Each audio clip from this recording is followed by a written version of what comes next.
কিয়ামতের মাঠে যখন থাকবে সবাই ভীত, হাফেজদের মা বাবা তখন হবে সম্মানিত।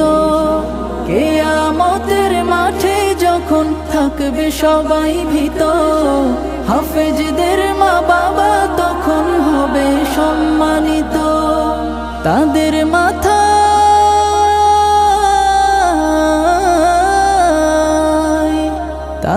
মাথায় নূরের মুকুট দিবেন রহমান, যাদের বুকের মানিক হলো হাফেজে কুরআন, হাফেজে কুরআন, হাফেজে কুরআন।